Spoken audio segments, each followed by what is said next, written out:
Okay, moving on to the next segment of today's show, I wanted to talk a little bit about Sunday's game between the Buffalo Bills and the Seattle Seahawks. And if you missed it, the Bills ended up winning the game by a final score of 44-34. And I have a lot to say about this game. And I want to start off by saying this. I think the Buffalo Bills do deserve some credit to start off. I did not think that they would win this game. I picked Seattle to win, and Buffalo was the better team. They deserved to win. Sean McDermott and his staff did an excellent job game planning, so shout out to them. Really good win by the Bills. But what I'll say is this. This win doesn't change my perception of the Buffalo Bills at all. Because what a lot of people are saying is, the whole season, we've been waiting for Josh Allen to beat a really good team and to perform like he did yesterday against a really good team. And I know most people are going to say, Seattle is a really good team, so he deserves credit. We can now put him maybe in the MVP conversation, maybe in that same conversation with a guy like a Kyler Murray or with a guy like a Lamar Jackson or a Justin Herbert even. Some of the really good young quarterbacks in the league, a lot of people are in a rush to put Josh Allen in that same category. And to be honest, for me, if you're really paying attention, yesterday's game should not have changed your opinion on Josh Allen as a passer at all, and it shouldn't have changed your opinions on ultimately what I think should be the ultimate goal for this Buffalo Bill team, and that is for them to get to a big-time game and win a big-time game, because that's the thing with Buffalo, is that, yes, yesterday, Buffalo's offense was phenomenal. Josh Allen went 31 of 38, over 300 yards, four passing touchdowns, one rushing touchdown, so 5 total. I will admit, Josh Allen was phenomenal yesterday, but I'll give you guys a stat. Yesterday, Josh Allen was the 6th quarterback to throw for over 300 yards against the Seattle Seahawks. Another one that did it, Cam Newton. So I don't take those stats yesterday with that much grain of salt, I don't think when I look at Buffalo that yesterday's game really changed my opinion on them for me that much, because I saw what they could do in a game against Kansas City, and we know that even though Kansas City's defense is not the 1985 Bears, I think we could all agree they're significantly better than Seattle's defense. I think when we look at Buffalo facing off against Tennessee, same thing could apply. Tennessee's defense isn't great, but their offense could put up points, and their defense, even though it's not very good at all, it isn't as nearly bad as the Seattle Seahawks defense is. That is literally a middle school defense the Seattle Seahawks are running out there. And Bobby Wagner and KJ Wright both looked off in this game. I don't know what that was about. That was probably the worst game I've ever seen both of those guys play. I don't know what that was. And really, man, Jamal Adams coming back hasn't really made that much of an impact, albeit it's only one game. But I really thought Jamal Adams getting traded to this Seattle Seahawks defense would at least improve them and make them a more competent unit and make them one of the at least an average unit at worst. And still, they are not only bad, but they are the 32nd ranked defense in all of the National Football League. And here's another thing about Seattle. Could their running backs ever stay healthy? I feel like this is like the 3rd or 4th year in a row that they're on their 5th string running back by week 8. It's ridiculous. DJ Dallas, nothing against him. He had a nice game yesterday, but where's Chris Carson? Where's Travis Homer?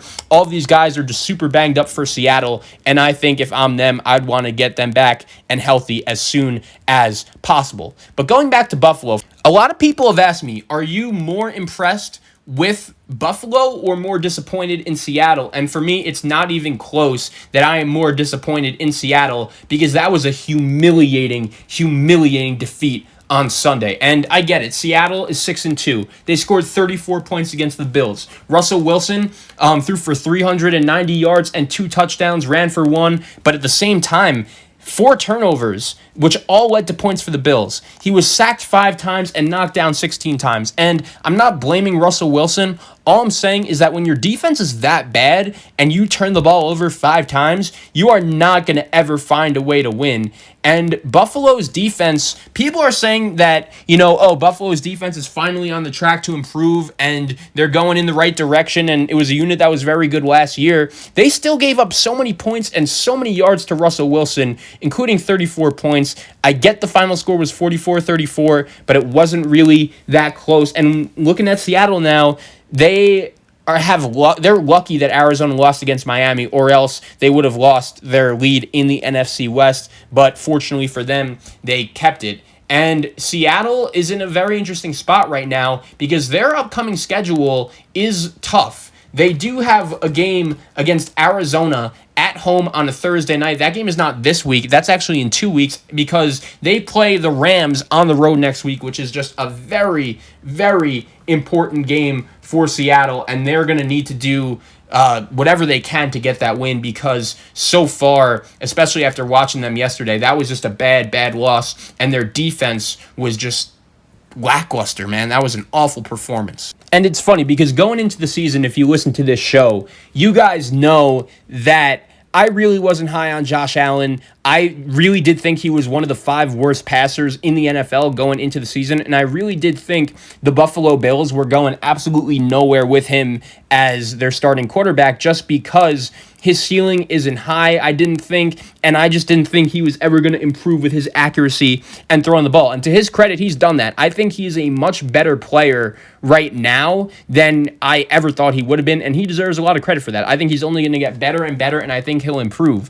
But all I'm saying is people watched Josh Allen play against the Tennessee Titans. It was a bump of the road, whatever. They moved on. Then they watched Josh Allen play against the Kansas City Chiefs, and once again, another bump in the road, and you're kind of like, oh, can this guy perform against better defenses in the league, and can he take the Buffalo Bills to the promised land? You also then look at the game he had against the New York Jets. We all know how poorly the New York Jets are, and Josh Allen couldn't even get the ball in the end zone for his team against the Jets, and even though Buffalo beat New England last week, you didn't come away from the game feeling that good about it.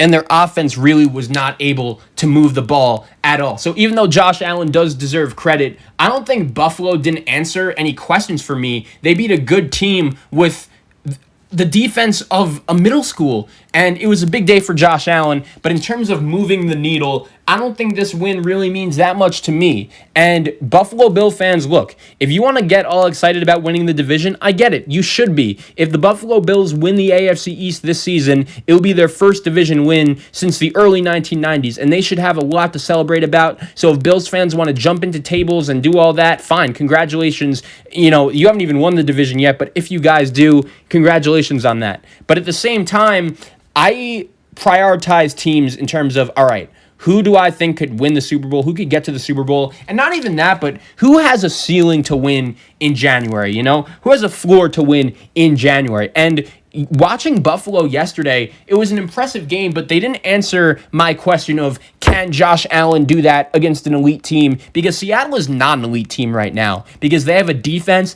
of a middle school team, which they have to fix if they want to get better and better, because letting Josh Allen do that to you when the weeks prior, he couldn't get the ball in the end zone against the New York Jets. He couldn't find the end zone against the New England. And in this game, you sack him 5 times, and still he's able to, go 31 of 38 for over 300 yards, no turnovers, and just absolutely smash your defense. They ran right through that defense. That's a big, big problem. If I'm a fan of the Seattle Seahawks, I don't know how my guy Ken Norton Jr. still has a job because that defense is absolutely awful. I will say this about Josh Allen, though. I was impressed with his performance yesterday, and any good quarterback in the NFL would have done what he did yesterday to Seattle. So if you want to bring up the point to me that Josh Allen is a good quarterback, that's fine. My only thing is that he's not a quarterback that elevates other people around him and makes them better. And I think if I'm a fan of the Buffalo Bills, the next step for this team,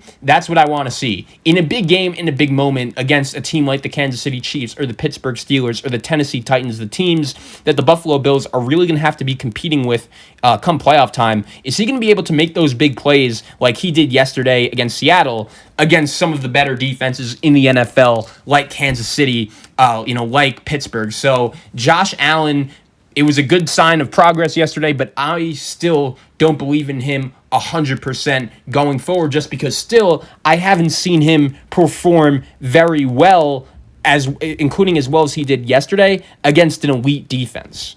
which in the AFC are going to be some of the defenses that he competes against. On defense, the Buffalo Bills weren't great yesterday, but they're kind of the same thing. I'll give them enough credit for getting the job done because even though they weren't perfect, they did make enough plays to win the game. They forced a bunch of turnovers. They were able to get to Russell Wilson and get some sacks. So Buffalo's defense, even though they did give up 34 points, they deserve credit. But at the same time, this game doesn't change my opinion at all on the Buffalo Bills that, their defense could really be the main reason why they make a big run. I guess it's just a difference of what I prioritize. For me, if you ask, Zach, were you impressed with the Bills yesterday? My definition for answering that question would be, okay, my definition of impressed would be my opinion changing on the Buffalo Bills and if they could win in January. In my opinion, that's an impressive win. An impressive win is a win where a team goes, wow, that moved the needle. And for me, I have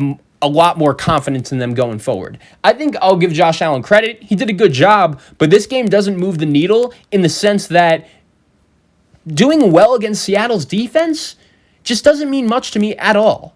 And in order for me to believe in Buffalo going forward, I still think he's going to have to be better, especially against the good defenses around the league. And Buffalo's defense, they let Russ cook, but at the same time, it's not so easy for Russ to cook when he's on the road, given the condition of the Seattle Seahawks offensive line, given the condition of the Seattle Seahawks defense. And ultimately, that is going to be my number one question for this Seattle Seahawks team, right? Can your defense turn from the 32nd best defense in the league to the 21st or the 22nd best defense in the league? Can they get a little better? Because I've seen this movie before with teams like Seattle. They remind me of the 2018 Chiefs when that offense in Pat Mahomes' rookie year was just significantly so good, but the defense was ultimately the reason why they lost in the AFC Championship game to New England. So Seattle is really going to have to be able to fix those problems if they want to move forward.